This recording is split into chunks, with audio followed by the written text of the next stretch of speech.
Muitos pastores passando a mão na cabeça do pecado para conseguir sobreviver, porque hoje está difícil.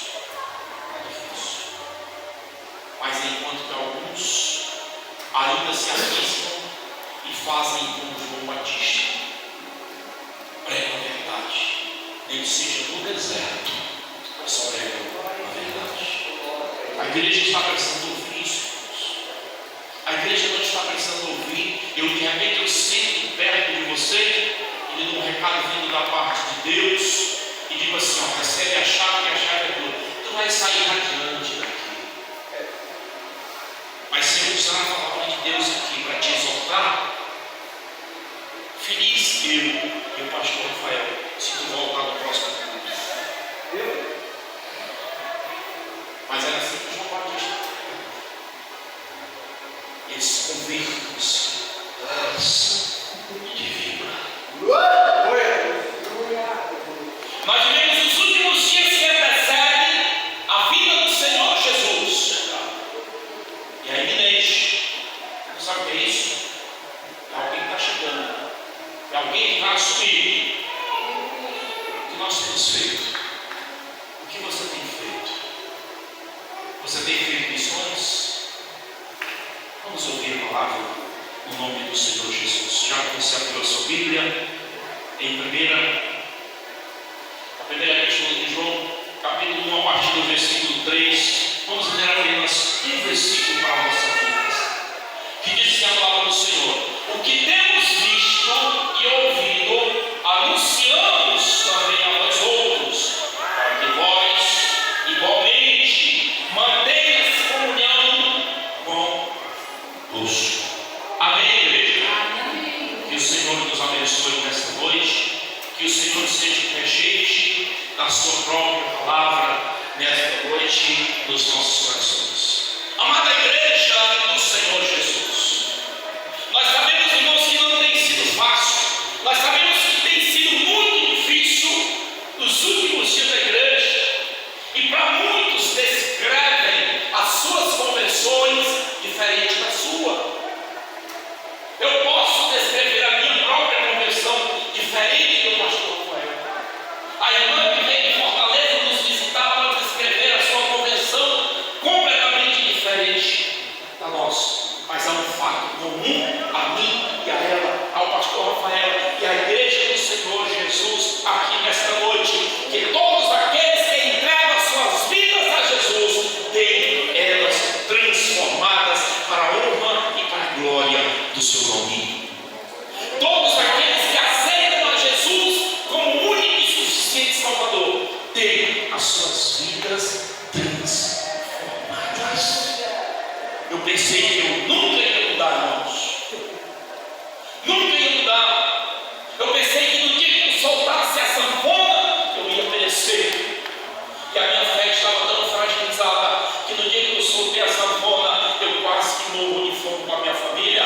Mas um dia eu cheguei nas portas de uma igreja como essa, e o pastor estava com as cestas básicas, fazendo aquelas rifazinhas para abençoar a igreja, e ele disse: 454 é o nome do ganhador.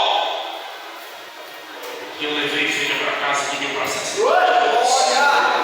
E acreditar, irmãos. E acreditar. Eu fui no carro do meu cunhado e ele disse: coloca uma gasolinazinha assim. Não sei o que eu faço, que nem um padre. Coloque água. Porque dentro da gasolina não tinha. E ele colocou. E eu fui lá buscar a cesta que o papai mandou. E eu continuo glorificando a Deus, porque esse Deus que eu sirvo, esse Deus que você serve, é um Deus de providência, que ele chega na hora certa, na casa dos seus. Louvado seja o nome do Senhor. Então o grande fato é que todos nós que estamos aqui, que entregamos as nossas vidas a Jesus, entregamos o nosso ser a Jesus, nós tivemos a nossa vida e temos e teremos ela transformada para a honra e para a glória do nome de nosso Senhor e Salvador Jesus Cristo. Hoje, como um culto de missões, meus amados, não tenha medo de testemunhar, não tenha medo de falar para o mundo, não tenha medo de comunicar, porque comunicar a Jesus a outras pessoas hoje está quase uma arte.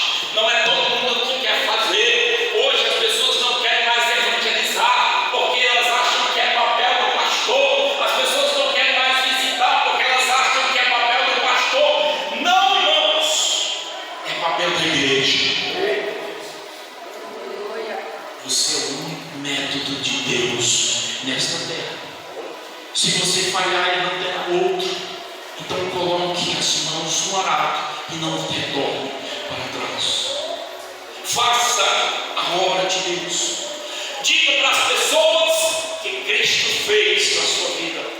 Diga para as pessoas o que Cristo fez através da sua vida. Diga para as pessoas o que Cristo pode fazer através da vida dela quando ela aceitar a Ele como único e suficiente Salvador de suas vidas. Meus queridos e amados irmãos, escute essa palavra.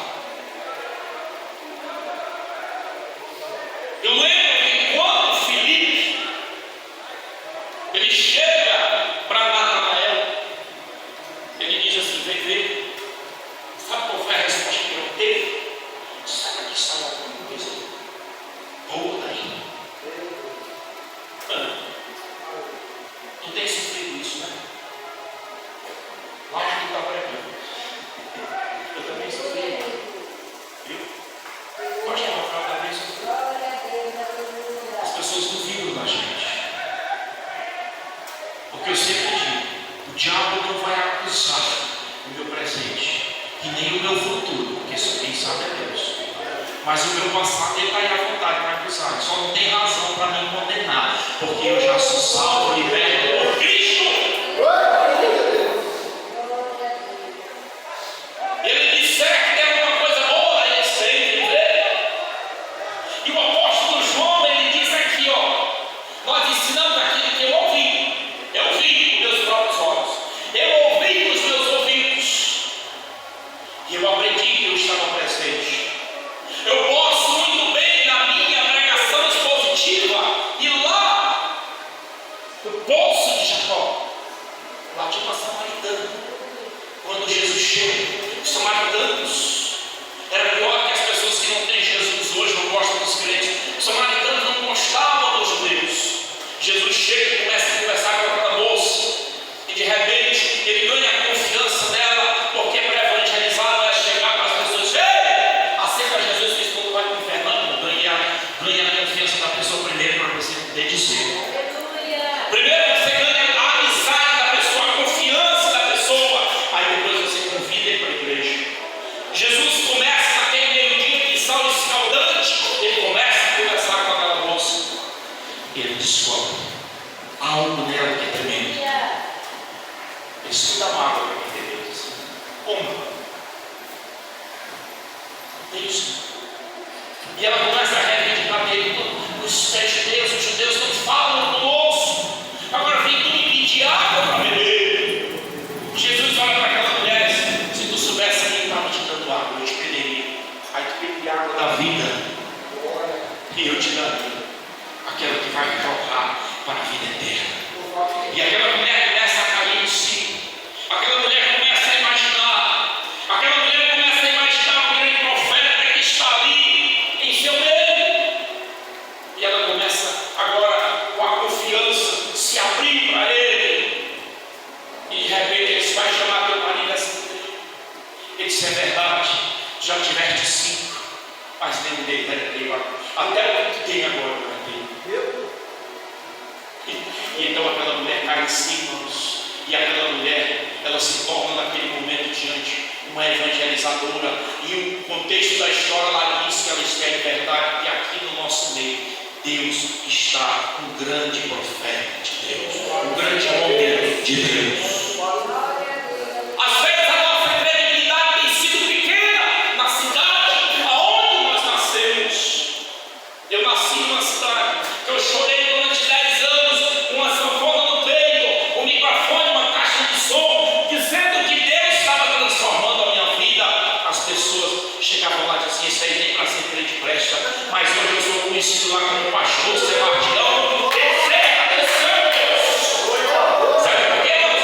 Porque eu me mudava. Eu não ia jogar pedra em quem estava falando mal. Eu ia só provar que Cristo estava na minha vida. Em primeiro lugar, eu não vou tomar muito. O que é testemunhar? Testemunhar, meus amigos, é contar para as pessoas algo que eu ouvi, algo que eu vi.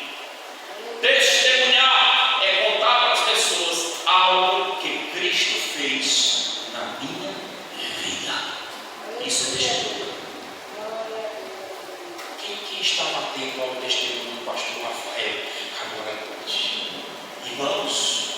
Se nós tivéssemos saído daqui quando ele orou, nós já tínhamos cultuado a Deus. Você sabe por quê, irmãos? Deus chamou ele lá da tia dele, eu conheço ela.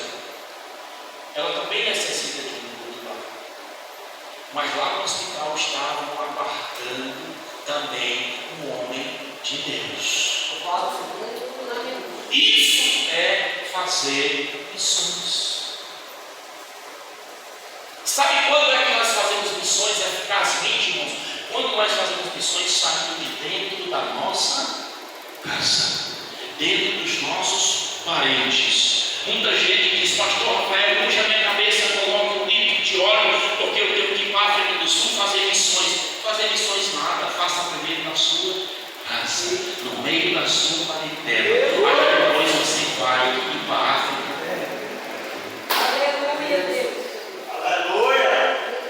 Ofereceram para mim um país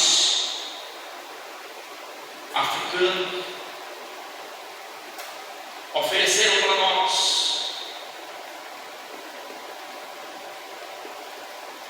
$4.000 por mês, para nós ajudarmos as igrejas básicas, nos tornarmos missionários no Malaia.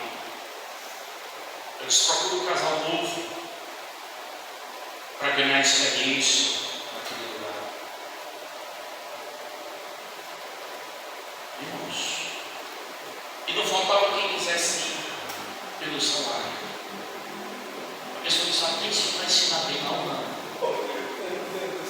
Mas ele quer ir por conta do salário. Me ofereceram agora R$3.636 para me assumir 7 pessoas com o Espírito Santo e vitória do Espírito Santo para cada Rio de Janeiro. Eu conheço aquela cidade, é uma capital pequena. Me ofereceram lá e mais uma ajuda de R$1.200 para o aluguel da casa e mais R$500 da diretoria nacional.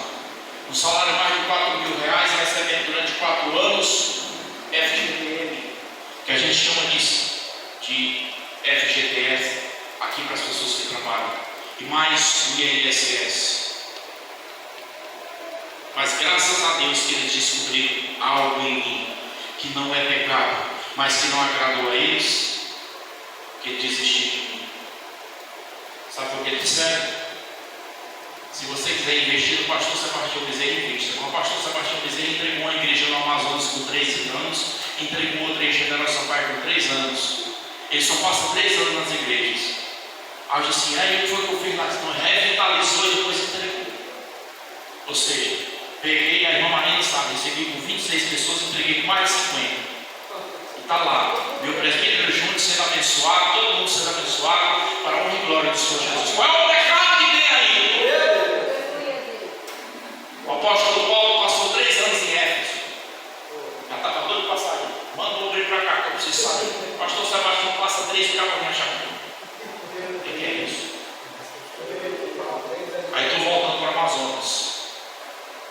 Estou voltando para o Amazonas para pastorear, porque depois de 57 anos eu resolvi pastorear por amor e não por dinheiro, porque salário não compra. O pastor Sebastião Bezerra. Isso é fazer missões.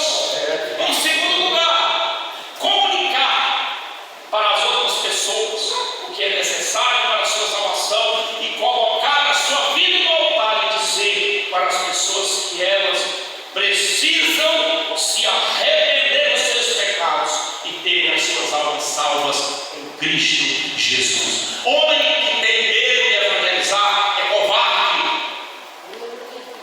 porque o mundo está aí, irmãos. O mundo está aí e o mundo é cruel. Ou você pensa que os crentes também não são perseguidos? Ou pensa que as pessoas não estão esperando a gente lá nos matos para assaltar com uma moto, dar tiro, o camarada se escondendo debaixo da moto para não morrer. Na próxima quarta-feira estava tudo indo lá de novo, irmão. Você está vendo essa bancada aqui, ó? Essa aqui é a bancada de Santos, passou por isso. Talvez se fosse eu não fosse, mas não. Isso é fazer missões. Aí depois o camarada veio lá, os camaradas.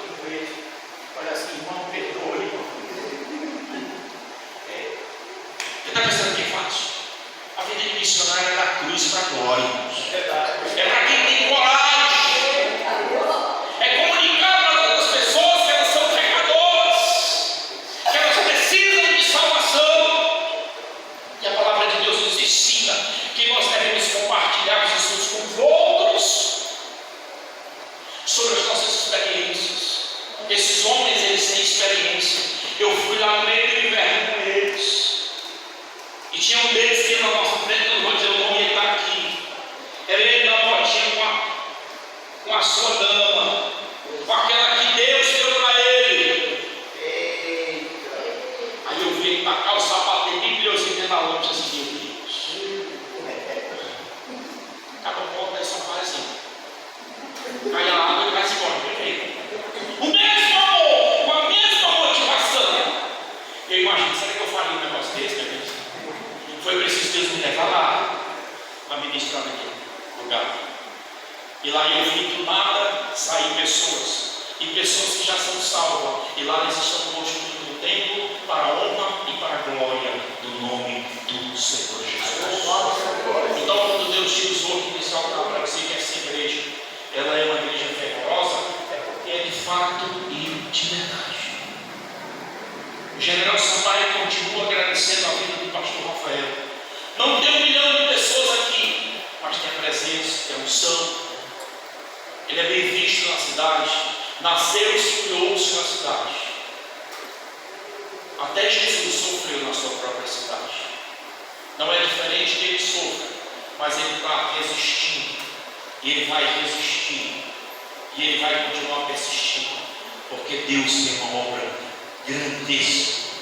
Grande com a vida dele, com a sua família, para a glória do Senhor Jesus. Porque primeiro ele teve um pai, e agora ele está abraçando as pessoas que precisam de salvação em Cristo Jesus, o nosso Senhor. É contar como é a sua vida. Irmãos, tem gente que tem um testemunho tão forte que ele tem vergonha de contar. Ele acha que se ele contar, ele escandaliza as pessoas.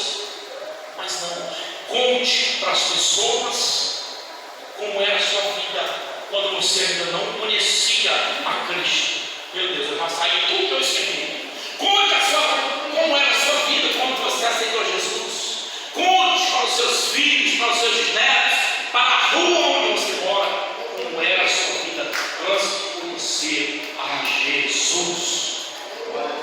Sabe o que eu fico mais pensativo outras vezes, meus amados? Em algo que nem todos dão importância tão grande, mas que é muito sério. É se a alma do homem é o que ele pensa, é o que ele sente, é o que ele deseja, é controlada por ele. Agora imagine um homem sem Deus.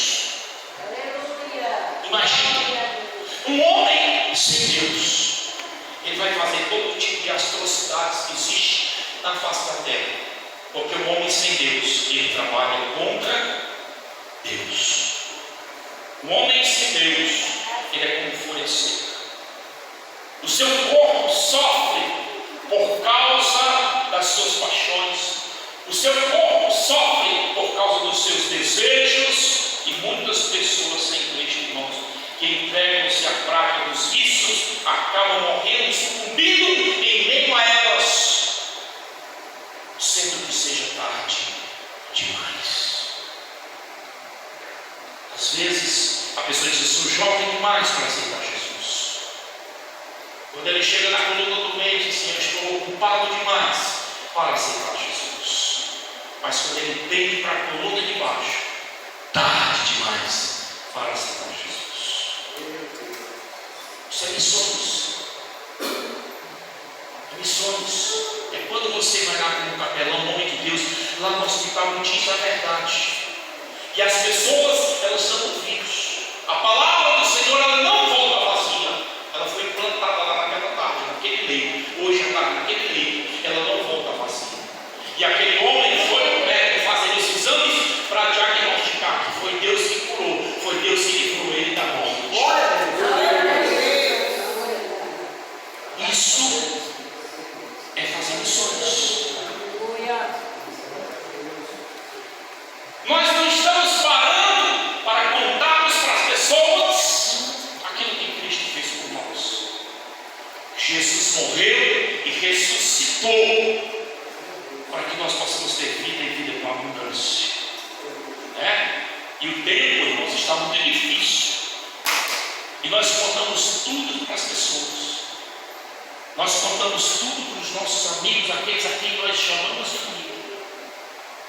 Às vezes nós até falamos dos outros, falamos do pastor, mas esquecemos de contar para as pessoas da rua o que Jesus fez na nossa vida e pode fazer através da nossa vida e pode fazer na vida deles. A vida hoje tem sido essa. O ser humano tem se preocupado por si mesmo. O homem, na sua egocentria, tem se preocupado por si mesmo.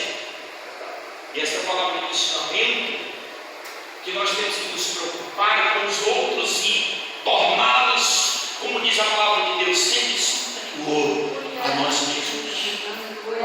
Porque aí nós estamos agradando a Deus.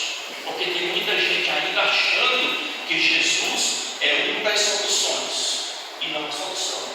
Tem muitas pessoas que, quando jovens, estudam para ser advogado e não conseguem, estudam para ser médico e não conseguem, estudam para ser psicólogo e não conseguem. Quando chega, fica velho e agora eu tenho que ser crente. Não tem mais nada para mim fazer, agora eu tenho que ser crente. Eu estava evangelizando na minha rua, agora há poucos dias, e tem um rapaz lá que disse assim: eu estou quase na idade de ser crente, passando dos 50. Eu disse: por quê? Porque depois dos 50 é só questão. Eu disse assim: ainda bem que tu sabe que tem que aceitar Jesus. Tem que ser sincero. Tem que ser sincero. Novo demais para aceitar a palavra. Ocupado demais para aceitar a palavra. Mas pode ser tarde demais quando a palavra chegar. Então nós temos que ter muito cuidado. Principalmente nós que somos servos de Deus, igreja do Senhor. Nós que estamos preparados. Nós que somos o método de Deus nesta terra. Nós temos que ter muito cuidado, meus irmãos. Porque Jesus venceu a morte. Só Ele venceu. Portanto, só Ele pode dar vida. Ninguém mais pode penetrar no espírito do homem transformado por completo, a não ser Jesus Cristo de Nazaré. Só Jesus pode transformar o espírito do homem. Nós precisamos contar como nós éramos, como nós nos entregamos a Jesus e como nós estamos hoje para a glória do Senhor. Nós não estamos vendo mais esse tipo de mensagem, porque a mensagem hoje que agrada as pessoas é mensagem de futuro. O que agrada as pessoas hoje é uma teologia da prosperidade, que tu vai comprar uma Hilux, depois que tu aceitar Jesus, nada de ruim acontece contigo. Que é isso? O deserto é para crentes. Sabe qual é a diferença? É que Cristo está no deserto. Deserto nunca foi morada de crente. Deserto é apenas uma passagem para que as pessoas possam passar lá e dizer: eu passei, venci em nome de Jesus. Portanto, eu sou mais do que vencedor. Eu posso todas as coisas naquele que me fortalece. Aleluia. Eu não quero me estender muito nessa noite, mas eu quero dizer para você que é bem verdade. E muitas pessoas estão na igreja hoje ainda com medo. Sabia? Muitas pessoas ainda estão na igreja com medo, porque elas ouviram uma palavra dura e elas estão na igreja com medo. Mas elas possam se resistir, ou seja, elas possam resistir mal, elas possam se decidir antes e possam estar na igreja confortavelmente, porque na igreja é lugar de adorador e no céu só entra quem é santo. Aleluia. Nós devemos lembrar sempre que Cristo nos salvou para sermos usados como instrumentos vivos e eficazes nas suas mãos. Amém? Esse menino, ele estava com o pai dele hoje evangelizando. Aí amanhã, quando ele crescer, ele vai dizer: passei muitas vezes nessas ruas com meu pai, pregando o amor de Cristo. Coisa maravilhosa, irmãos. Que coisa maravilhosa. Esse dia eu até postei, quando a Débora era bem pequenininha, meus filhos, eles têm um dom maravilhoso da música, e ela descobriu que ela tocava bandeirola, bem pequenininha. E ela dizia: eu vou tocar na igreja. Aí vai crescendo, o colégio vai ensinando outras coisas. O que elas escutam sobre missões lá não é nada, sobre missões. Aí vai crescendo. Com 14 anos, minha filha se manifesta aí e diga alguma coisa para Cristo. Ela diz assim: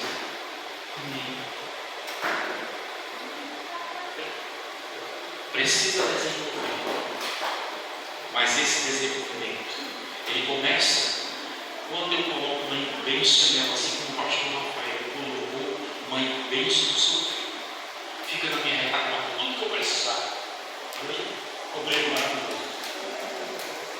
Para alguns, ele não estava fazendo muito porque não estava com sorte, porque o pai estava com sorte restaurante. Mas ele estava ali, porque ele precisava estar aqui para atender. Glória. Portanto, meus irmãos, conte para todas as pessoas o que você viu. Como diz a palavra, vamos terminar bem o contexto. Conte para todos o que você viu. Conte para todos o que você ouviu. E conte para todos o que Cristo fez. E mostre para todos o mundo o que Cristo pode fazer através de você. Isso é evangelizar. Isso é fazer missões. Seja uma bênção na sua casa, no seu lar. Seja uma bênção na rua aonde você mora. Seja uma bênção no bairro aonde a sua igreja está inserida para ganhar Jesus. Seja uma bênção na cidade em que você nasceu e aonde você for mandado por Deus. E mostre o que Deus fez por você para que a sociedade veja e seja abençoada através da sua vida. Tome essa palavra para você e guarde ela em seu coração, porque quem faz a obra é Cristo Jesus. Deus abençoe. Glória.